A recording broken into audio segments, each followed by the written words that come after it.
Hi, my name's Becca. I'm Faith's mom. I survived heroin addiction. I met a guy when I was 18 years old who promised me the world. Instead, he started to control me. I moved in with him, and his true colors came out. He hit me.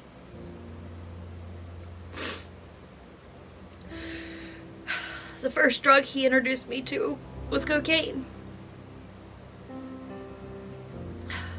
We would go out drinking, and then we would smoke crack.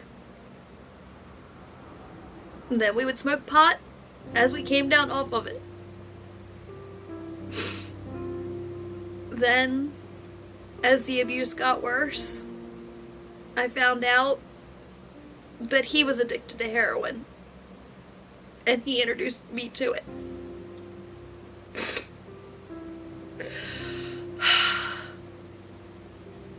And he kept me addicted so that he could keep beating me. Every time I told him no, he would hit me harder.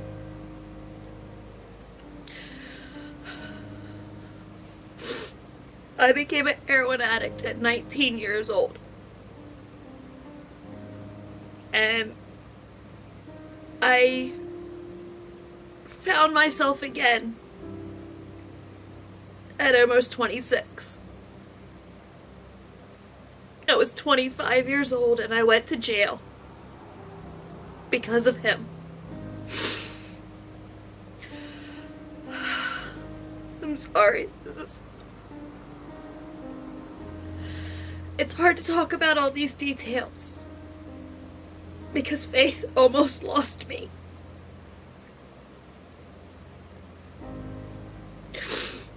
Within 3 weeks, I died 3 times because I thought it was my only way out. I pushed myself to the point of overdose because I thought my daughter would be better off without me.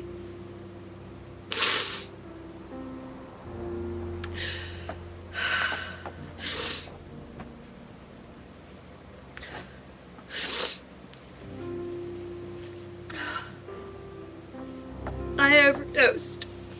I went to the hospital where I spent 3 days. Half of that time I was on a ventilator because I couldn't breathe on my own.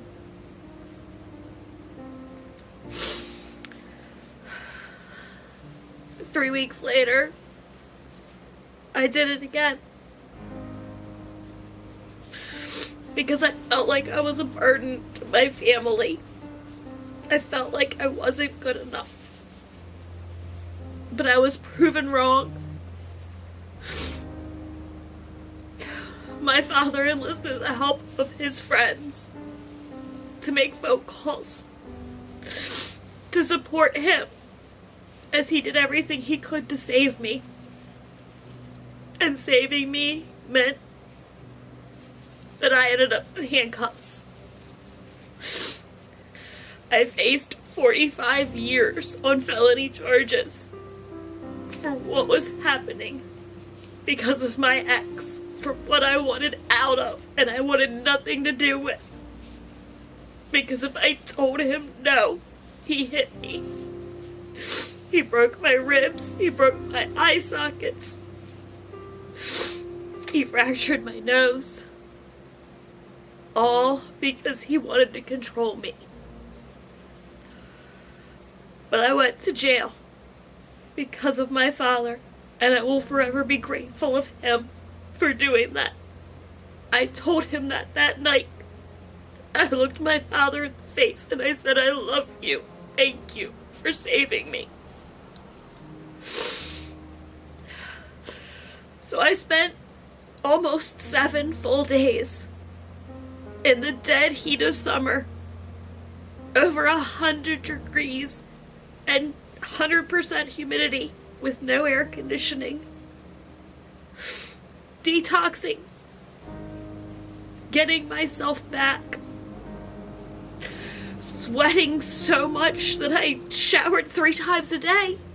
Even though everybody could see me do so. I didn't care. Because I was getting me back. And after that, I never looked back. I didn't want it anymore. I found me, I found my family, and my family saved me.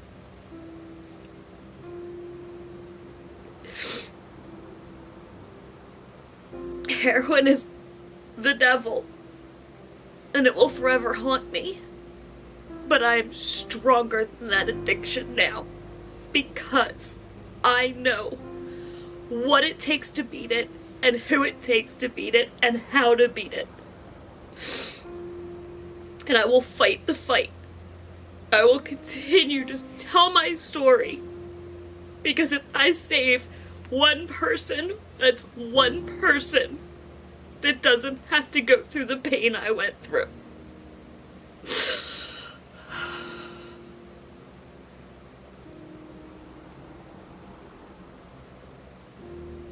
I can't go anymore.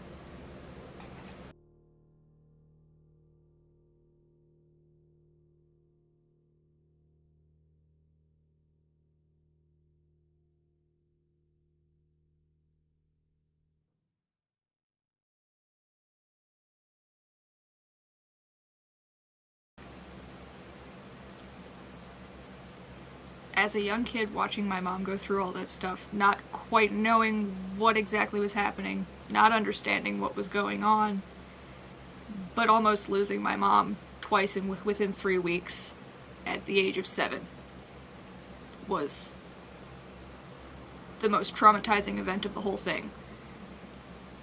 Not just watching him throw her into walls, not knowing that she's being beaten a couple of rooms away, but I knew that I almost lost my mom twice. The second time I was the only one home, and I didn't know what to do. I had to call the person that I knew hurt my mom on a regular basis to have him call 911 because I didn't know what to do. And I didn't know if she was going to survive that night. No child should have to go through that, and no person should have to deal with addiction, because there should be treatment options out there to help people to get where they need to be to get back to their life, to be able to do what my mom did and get their lives back on track and become successful again and get back to their families who need them. No one deserves this, and we should do everything we can to help.